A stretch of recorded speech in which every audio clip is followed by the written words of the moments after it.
আসসালামু আলাইকুম, welcome back to my channel. আশা করছি সবাই ভালো আছেন। শেয়ার করছি কাঁঠাল বিচির ভর্তা রেসিপি। এই রেসিপির সাথে মোটামুটি আমরা সবাই পরিচিত, তবু আমি যেভাবে করি সেটি আপনাদের সাথে শেয়ার করছি। কাঁঠাল বিচির এই ভর্তা এতটাই টেস্টি হয় যে ভাতের সাথে আর কিছুই লাগবে না। তো ভিডিওটি স্কিপ না করে সম্পূর্ণ ভিডিওটি দেখতে থাকুন। চলে যাচ্ছি মূল রেসিপিতে। কাঁঠাল বিচির ভর্তা তৈরি করার জন্য এখানে আমি বেশ কিছু কাঁঠাল বিচি নিয়েছি পেঁয়াজ, রসুন, শুকনো মরিচ আর কাঁচামরিচ। এগুলোকে পরিষ্কার করে নেব। এই তো কাঁঠাল বিচিগুলো খোসা ছাড়িয়ে পরিষ্কার করে নিয়েছি।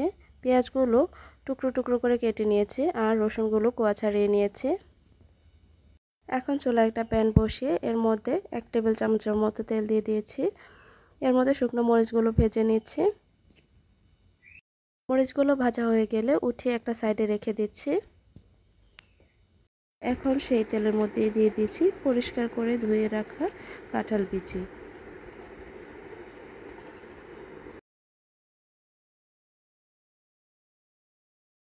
কাঁঠাল বিচিগুলো দিয়ে এর মধ্যে দিয়ে দিব পরিমাণ মতো লবণ।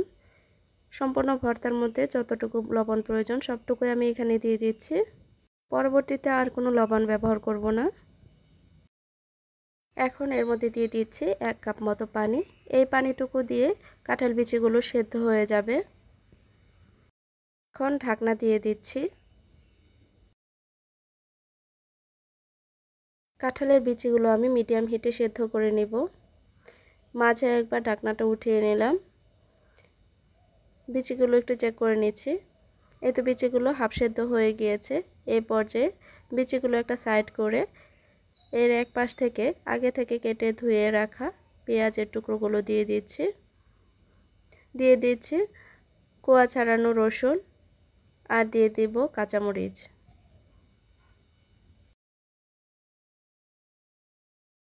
এখন আবারও ঢাকনা দিয়ে মিডিয়াম টু লো হিটে সেদ্ধ করে নিব।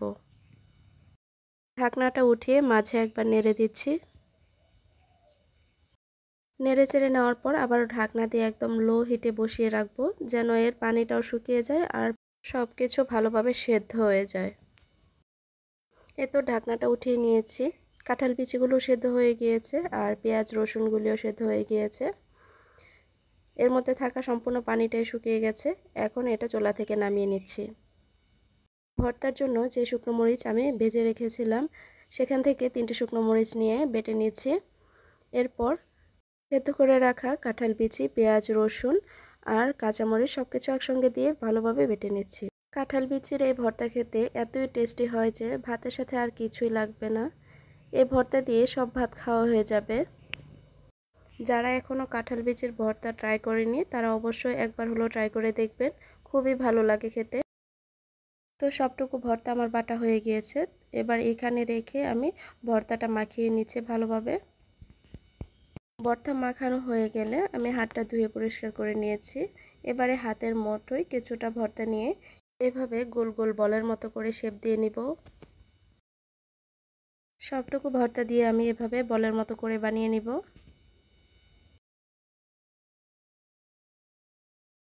এটা আমি আমার পছন্দ মতো করছি, আপনারা চাইলে নাও করতে পারেন। এই তো সবটুকু ভর্তা দিয়ে আমি এভাবে গোল বলের মতো করে বানিয়ে পরিবেশন করে নিলাম। আশা করি সবাই ট্রাই করবেন। আর ভিডিওটি যদি ভালো লেগে থাকে লাইক, কমেন্ট এবং শেয়ার করতে ভুলবেন না। আর চ্যানেলটি সাবস্ক্রাইব করে পাশে থাকবেন। তো আজকের মতো এখানেই বিদায় নিচ্ছি। সবাই ভালো থাকবেন, সুস্থ থাকবেন। আল্লাহ হাফেজ।